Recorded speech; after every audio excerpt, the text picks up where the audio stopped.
Welcome to March Madness Minute number 18. Today, Stephanie Spencer is going to show how to use TodaysMeet. It's a free website that works on all of your mobile devices, and it allows a second kind of conversation, this back channel, to happen, and it looks a lot like a feed similar to Twitter.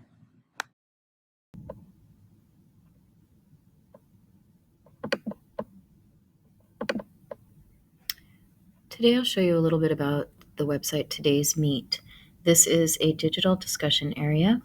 It is literally a place where people can have a discussion, but digitally.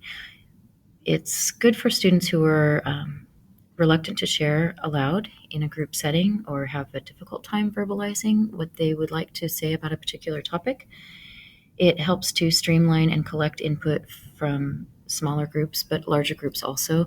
It's good if students are at home or elsewhere, aren't able to be in the classroom, but they can still join in on a discussion. So what you do is set up a room by naming it, but I suggest logging in. It'll use your Google account, and students can also do this because then you can say only logged in users can join. If anyone can join, then literally anyone who goes to TodaysMeet can look for a room that has some of your keywords and decide to join a discussion. So you would set up your room by naming it. I have already had a couple of class discussions with my drama class, my creative publication class, so I could call it my freshman class if we are talking specifically about To Kill a Mockingbird. And if I want it to be an ongoing discussion, maybe we want to revisit a particular theme often, then I can keep it open for a week or so.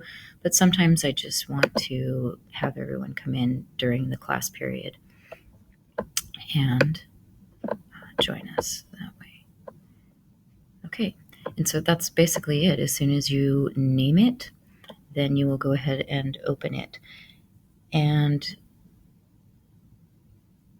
then you will make sure that people who are logging in have the actual link to it. So I would tell them to go in.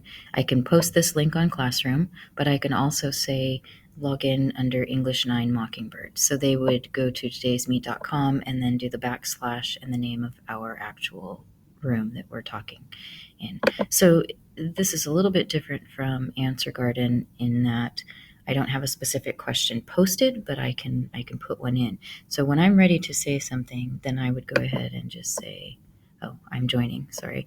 And also remind students to use their actual names so that we know who we're talking to in the class. So you would join it, and then you would go ahead and put the message in, and I might just jump right in and say, this is what we're talking about. So how do you see, or let's say maybe, what connections do you see between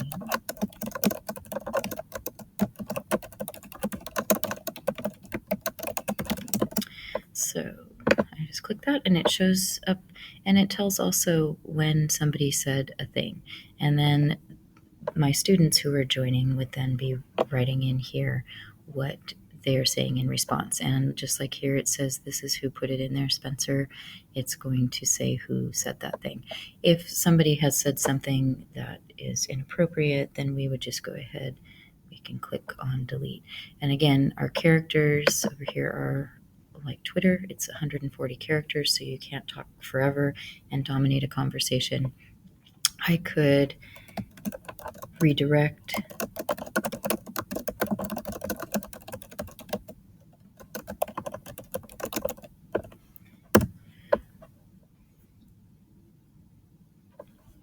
and get people to come back into a different area. So again, this is good for other groups. I could make smaller groups. So that was generically English 9 Mockingbird, but I could say English 9 Group 1 and open that up to just 3 or 4 students, and then I can make another room that's open for just Group 2 and another room that's open for just Group 3.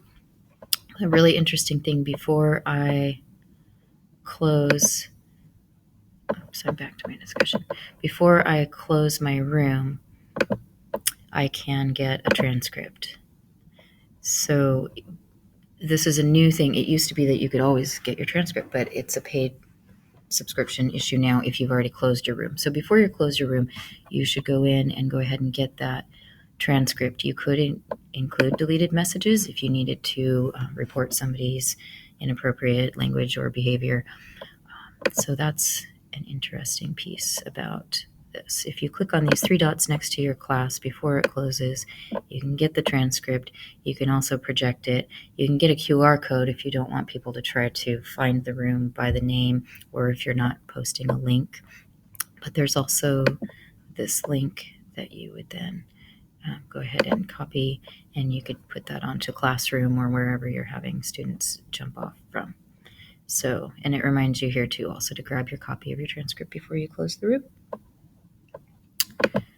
The other settings are basically, so it's pretty simplistic. Like I said, it's good for kids who don't necessarily want to share their voice in class, or kids who might not be in class for whatever reason. They can join in a discussion, and you can also have record of it.